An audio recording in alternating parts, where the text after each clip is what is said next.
அண்ணாமலை அவர்கள் புதிய கட்சி தொடங்க போவதா அபிஷியலா அனௌன்ஸ்மெண்ட் கொடுத்துட்டாரு. இந்த அனௌன்ஸ்மெண்ட்டுக்கு அப்புறம் பல பேரும் பல எதிர்பார்ப்புகளோடு இருக்காங்க. அதாவது 4ஆம் தேதி ஜூன் 4ஆம் தேதி அவருடைய பிறந்த நாள் இருக்கு இல்லையா, அன்னைக்கே அவர் வந்து பாஜகல இருந்து விலகுறேன், கண்டிப்பா விலகியாச்சு, இப்ப கட்சி புதுசா ஆரம்பிக்க போறோம், புதிய நடவடிக்கைகள்லாம் எடுக்க போறோம், புதிய புதிய முயற்சிகள்லாம் வரப்போறோம் அப்படின்னு சொல்லி பேசிக்கிட்டு இருக்காங்க. இதுக்கு மத்தியில தான் மதுரையில் ஒரு போஸ்டர் அது பெரும் அளவில் பேசப்பட்டுக்கிட்டு இருக்கு. என்ன போஸ்டர் அப்படின்னு பார்த்தீங்கன்னா, ஒரு பக்கம் ரஜினி, ஒரு பக்கம் அஜித், இவங்க 2 பேரையும் கையை பிடிச்சிக்கிட்டு அண்ணாமலை அவர்கள் நடந்து போற மாதிரியான ஒரு பெரிய சீன் இருக்கு. இந்த அஜித் அவர்கள் இந்த அரசியல்ல இந்த 2026ல பெருமளவுல எல்லார் மத்தியிலும் பேசப்பட்டிருக்காரு. அரசியல்ல அவர் ஈடுபடல அப்படின்னாலும் அவர் இந்த இடத்துல எந்த அளவுக்கு தேவையா இருந்திருக்காரு, அஜித் ரசிகர்கள் இந்த அளவுக்கு தேவையா இருந்திருக்காங்க அப்படின்றது பெருமளவுல இந்த 2026 அரசியல் களங்கள் பெருமை பேசப்பட்டிருக்கு அப்படின்றதுதான் இங்க உண்மையான விஷயமும் கூட. இவர் கட்சி தொடங்க போறாரு, என்ன மாதிரியான கட்சியா இருக்க போகுது, அஜித்தோட ரோல் என்னவா இருக்கும், ரஜினி அவர்களோட ரோல் இதுல என்னவா இருக்கும், இதுக்கு முன்னாடி எப்படி எல்லாம் இருந்திருக்கு அப்படின்றத நம்ம இதுல முழுசா பார்த்துடலாம்.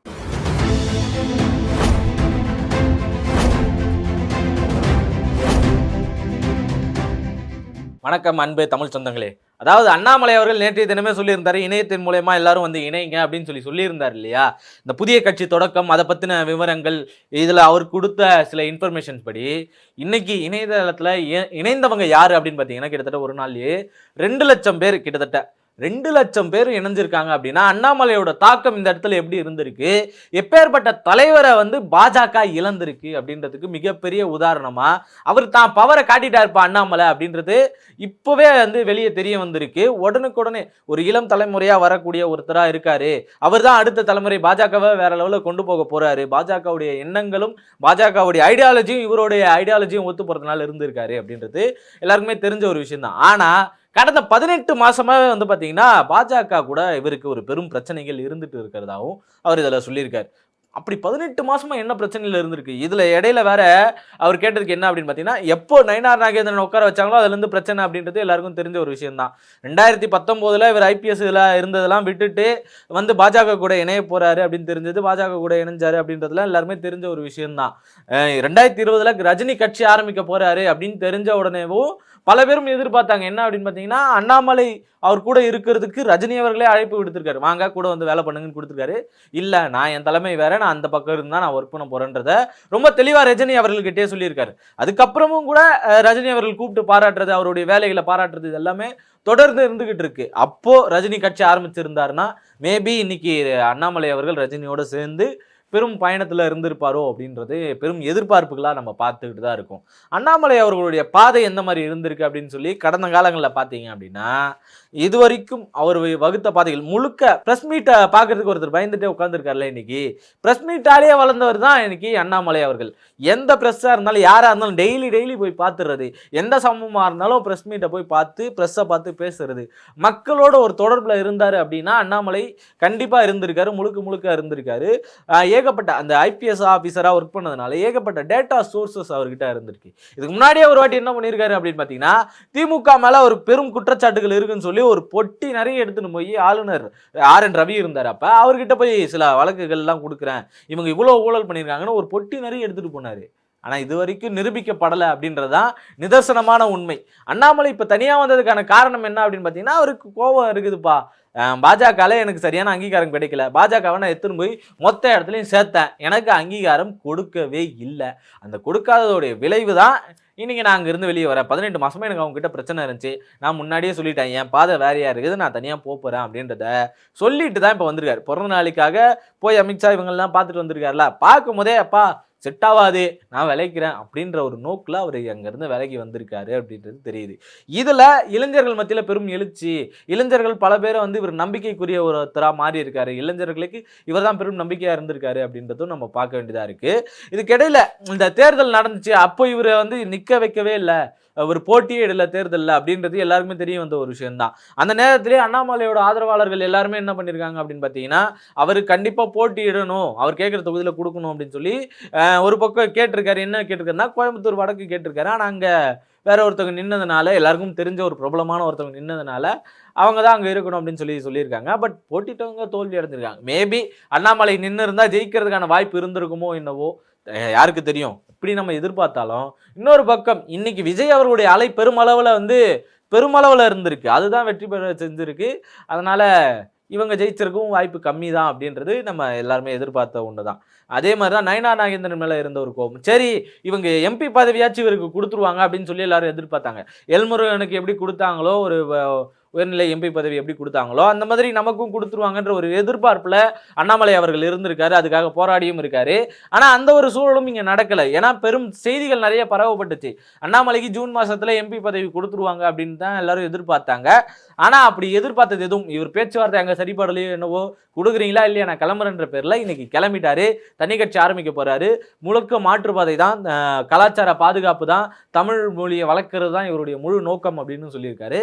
சமீபத்தில் இவருடைய பேட்டி ஒன்று கூட கலைஞர் அவர்களுடைய பிறந்தநாள் அப்ப வந்து இவருடைய பேட்டி பெருமளவில் பேசப்பட்டுச்சு. என்ன அப்படின்னா, கலைஞர் அவர்களை கருணாநிதின்னு மென்ஷன் பண்றேன் அப்படின்ற வார்த்தையை நான் என்கிட்ட இருந்து வராது. கருணாநிதின்னு சொல்லி நான் சொல்லவே மாட்டேன்.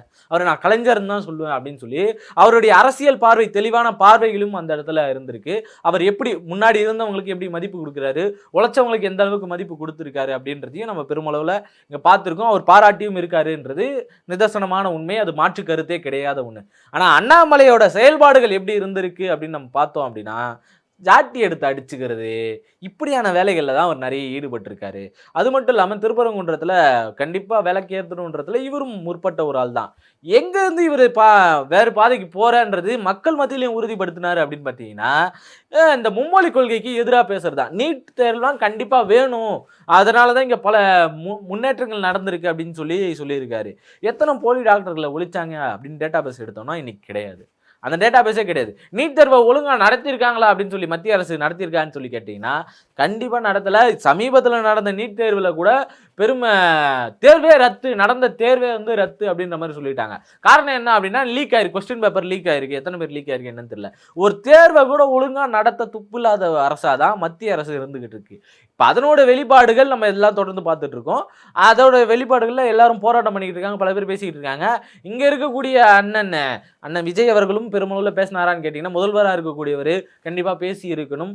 எந்த அளவுக்கு பேசியிருக்காருன்னா, கடிதம் விளக்கணும் அப்படின்னு சொல்லி கடிதம் மட்டும் போட்டிருக்காரு. அது வரவேற்கக்கூடிய ஒன்றா தான் இருக்கு. பட் அங்க கடிதம் கொடுத்தா வேலைக்கு ஆகுமா? எத்தனை போராட்டங்கள், எவ்வளோ வேலைகள் இங்கே நடந்துச்சு. இன்னைக்கும் போராடிக்கிட்டு இருக்காங்க. ஒரு சில அமைப்புகள்லாம் 2017 இருந்து போராடிக்கிட்டு இருக்கு. இன்னை வரைக்கும் அதுக்கான விடிவு காலம் கிடைக்கல. மத்திய அரசு உறுதியோடு இருந்துகிட்டு இருக்கு. நீங்க என்ன மாதிரியான முன்னெடுப்புகள் எடுக்க போறீங்க? முடியாதுன்னு தெரிஞ்சோம் நாடகம் நடத்துறாங்கன்னு சொல்லி இதுக்கு முன்னாடி இருந்த அரசை சொன்னீங்க. நீங்க என்ன பண்ண போறீங்க அப்படின்ற ஒரு கேள்வி எல்லார் மத்தியிலும் இருந்துகிட்டு தான் இருக்கு. அதே மாதிரி அண்ணாமலை அவர்கள் நான் தேர்தல் பிரச்சாரத்தப்பே ஒரு வாட்டி பிரஸ் பார்க்கும்போது சொன்னாரு.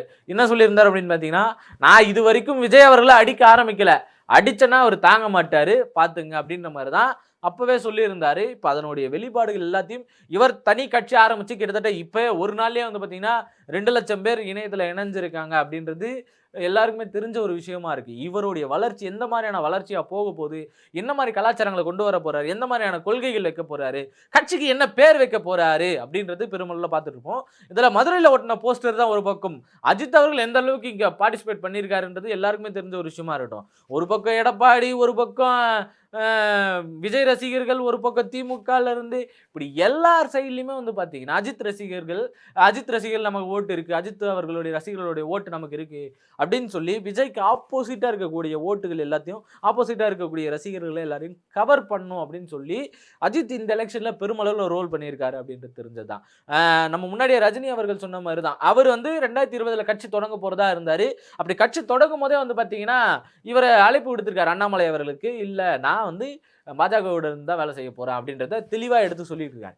இந்த வழிமுறைகள்ல தான் அண்ணாமலை அவர்கள் இப்போ செயல்பட்டுக்கிட்டு இருக்காரு. இருந்த முரண்கள் தாண்டி இப்ப பாஜகல இருந்த வரைக்கும் உழைச்சாரு. உழைச்சதுக்கு அப்புறம் அவருக்கான அங்கீகாரம் கிடைச்சதான்னு கேட்டீங்கன்னா ஏமாற்றதெல்லாம் முடிஞ்சு. அந்த ஏமாற்றத்தோட வெளிப்பாடு தான் இன்னைக்கு அவருடைய புதிய கட்சி இயங்க போகுது அப்படின்றது. திரும்பவும் புது கட்சி ஆரம்பிச்சதுக்கு அப்புறம் எல்லாருக்கும் இருக்கக்கூடிய சந்தேகங்கள் என்ன அப்படின்னு பார்த்தீங்கன்னா, சாட்டை அவருடைய சின்னமா வச்சிருப்பாரா அப்படின்ற ஒரு கேள்வி எல்லாருக்கிட்டையும் இருந்துட்டு இருக்கு. சாட்டை அவருடைய சின்னமா இருக்குமா, என்ன அவருடைய சின்னமா இருக்குன்ற ஒரு கேள்வி இருந்துகிட்டு இருக்கு. கட்சிக்கு பேர் என்னவா வைப்பாருன்ற ஒரு பெரிய எதிர்பார்ப்பும் இருக்கு. ஆனா இளைஞர்கள் அவர் பக்கம் சாஞ்சிருக்காங்கன்றது மிகப்பெரிய உண்மையா தான் இருந்திருக்கு. இளைஞர்கள் மத்தியில வரவேற்பு இருக்குன்றதுக்கான ஒரு வெளிப்பாடா விஜயே கட்சி ஆரம்பிச்சு வந்துட்டாருப்பா, நான் வரமாட்டேனா, காக்ரோச் ஜனதா கூட வந்துருச்சு, காக்ரோச் ஊர் முழுக்க பரவிடுச்சு, நான் வரக்கூடாதா அப்படின்ற ஒரு எண்ணத்துல அவர் வந்திருக்காரான்ற பெரிய கேள்விகள் இங்க எல்லார் மத்தியிலும் இருந்துகிட்டு இருக்கு. இந்த கேள்விக்கெல்லாம் பதில் என்ன? அவர் என்ன மாதிரியான செயல்பாடுகள் இருக்கும்? கண்டிப்பா வேலை வாய்ப்புகள் இருக்கும். இளைஞர்கள் மத்திக்கான வேலை வாய்ப்புகள் கண்டிப்பா இருக்கும். அது மட்டும் இல்லாம கலாச்சாரத்துக்கு பாதுகாப்பு இருக்கும். இதெல்லாத்தையும் அவர் சொல்லியிருக்காரு. இந்த வெளிப்பாடுகளோட அவர் செயல்பட போறாரான்ற கேள்விக்குறிகளை உங்க மத்தியில வச்சுட்டு போறேன். சின்னம் என்னவா இருக்கும்? அவருடைய கட்சி பெயர் என்னவா இருக்கும்? அப்படின்றத மறக்காம கமெண்ட்ல சொல்லிட்டு போயிடுங்க. நன்றி, வணக்கம்.